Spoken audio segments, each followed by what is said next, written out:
Bonjour à tous, aujourd'hui je vais vous parler du recueil de contes Les Contes Rouges du Chat Perché. Donc tout d'abord je vais vous faire une présentation de l'auteur et je vais vous résumer un conte que j'ai choisi. Ensuite je vous expliquerai les différents thèmes qui sont abordés par l'œuvre et je ferai le lien entre le livre et l'objet d'étude qui est mythes, contes et légendes. Donc je vais faire un parallèle entre le texte et les images et pour finir je vous donnerai mon avis sur ce livre. Tout d'abord, qui est Marcel Aimé? Marcel Aimé est un écrivain, dramaturge et scénariste français qui a vécu au XXe siècle. Il a écrit de nombreux romans et contes et a réalisé de nombreuses pièces de théâtre. Dans la grande majorité de ses ouvrages, Marcel Aimé montrait les aspects comiques et fantastiques de la vie quotidienne.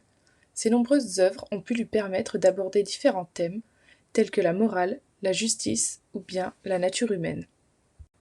Mais revenons au Conte rouge du Chat Perché. Ce recueil a été publié en 1963 et ses contes ont commencé à être écrits entre 1934 et 1946. Ce recueil de contes est constitué de 7 contes.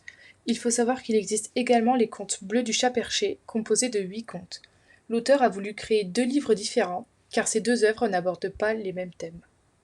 Maintenant, je vais vous résumer le conte que j'ai choisi de vous présenter, qui s'intitule La patte du chat. Ce conte raconte l'histoire d'une famille vivant à la campagne dans une ferme. Dans cette famille, il y a 2 filles, Delphine et Marinette, ainsi qu'un chat nommé Alphonse. Ce chat a le pouvoir de parler, et s'il passe sa patte derrière son oreille, alors le lendemain, une très forte pluie s'abat sur la ferme. Et c'est ce qu'il se passa. Le lendemain, les jeunes filles, ne sachant pas quoi faire, décidèrent de courir autour de la table sans écouter les recommandations d'Alphonse. Mais Alphonse avait raison, et les jeunes filles cassèrent un vase d'une très grande valeur. Les parents étaient furieux, et comme punition, ils ont décidé d'envoyer les jeunes filles, le lendemain, chez leur tante Mélina, une tante qui était affreuse avec elles. Les jeunes filles avaient beau supplier leurs parents, cela ne servait à rien. Elles sont donc allées voir Alphonse, en lui demandant de faire pleuvoir le lendemain, ce qu'Alphonse accepta. Le lendemain, comme convenu, la pluie s'abattait sur la ferme. Mais les parents étaient furieux car ils n'en pouvaient plus de rester cloîtrés chez eux.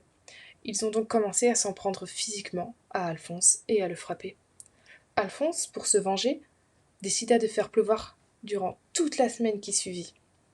Mais les parents n'ont pas apprécié, et ils ont donc décidé d'aller noyer Alphonse dans la rivière. Mais avant ça, ils devaient aller faire des courses. Et ils avaient interdit à leur fille de libérer Alphonse du sac, sous peine de devoir passer la moitié de l'année chez leur tante.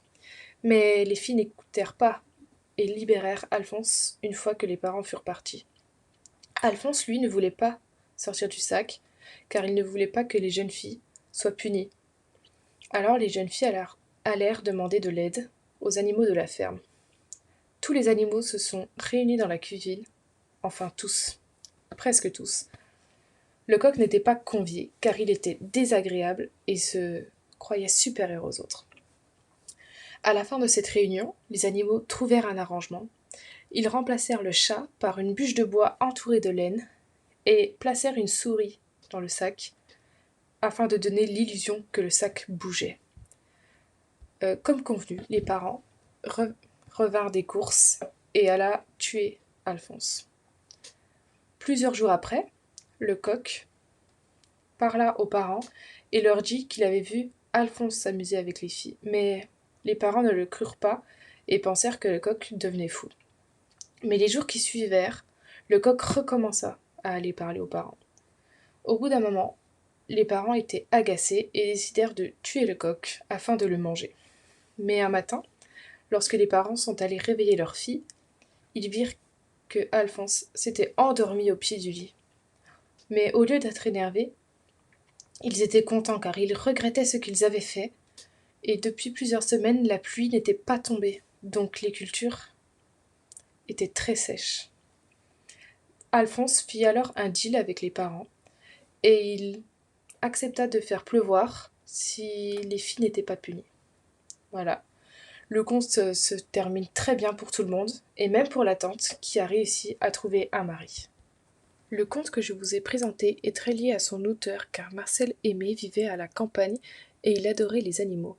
Cela se remarque avec les rôles importants qu'ont les animaux dans ses contes. On retrouve ces animaux dans les autres contes et ils sont toujours au cœur de l'histoire. Maintenant, nous allons parler du genre du livre. Les Contes rouges du chat perché sont des récits de genre fantastique et de littérature de jeunesse. En effet, on y retrouve une atmosphère mystérieuse mettant en scène des personnages dotés de capacités extraordinaires. Tous les animaux présents sont dotés de la parole et ils sont capables de réfléchir par eux-mêmes. Ce livre peut être considéré comme de la littérature de jeunesse car il met en scène des enfants qui naviguent à travers des mondes fantastiques. Mais Marcel Aimé utilise le fantastique pour critiquer subtilement sa société ainsi que de nombreuses injustices. L'auteur va également aborder de nombreux thèmes tels que la famille et les relations intergénérationnelles. En effet, dans de nombreux contes, on se rend compte que les deux filles, Delphine et Marinette, sont ensemble face aux problèmes et on se rend compte également de la relation qu'elles ont avec leurs parents, qui peut être parfois compliquée, mais cela permet au lecteur de mieux s'identifier à elles. Nous avons également le thème de la nature qui est très présent, car les contes se déroulent dans des environnements ruraux, ce qui facilite les relations entre les filles et les animaux. La morale est également très importante, car certains personnages de l'histoire, comme le coq, qui ont mal agi, ont eu ce qu'ils méritaient. Et pour finir, le thème qui me semble le plus important est sans doute l'imagination. Cela permet aux enfants de pouvoir s'imaginer l'histoire comme ils le veulent et de booster leur imagination, d'autant plus que les filles, Delphine et Marinette, vivent des aventures extraordinaires et donc cela permet aux enfants et aux élèves de mieux s'approprier l'histoire.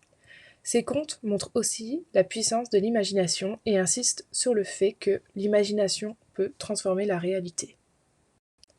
Pour finir, je vais donner mon avis sur cette œuvre. Je dois dire qu'en lisant le livre, j'ai été assez surprise. En effet, je trouve que le fait qu'il y ait plusieurs contes est une bonne chose car l'auteur ne s'attarde pas sur des détails inutiles. J'ai directement été prise par l'histoire qui est très simple à comprendre et le fait que les histoires mélangent la réalité avec le fantastique me plaît beaucoup car cela permet de laisser libre cours à son imagination. Dans ce recueil de contes, il y a également de nombreuses images en noir et blanc. Je ne trouve pas que ces images apportent un plus à la lecture car ce sont des dessins assez grossiers qui ne représentent pas forcément la réalité. Mais dans l'ensemble, ce livre est très bien et très accessible pour les élèves.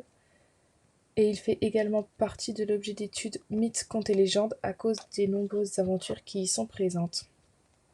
Il est vrai qu'au premier abord, je n'ai pas tout de suite remarqué les critiques de la société qui étaient faites. Et je trouve que cela est bien parce que cela permet aux enfants de rester dans leur monde, mais également aux adultes qui lisent le livre d'avoir des nouvelles visions que les enfants n'auront pas. Voilà, j'ai terminé, j'espère que ça vous aura plu. Merci de m'avoir écouté.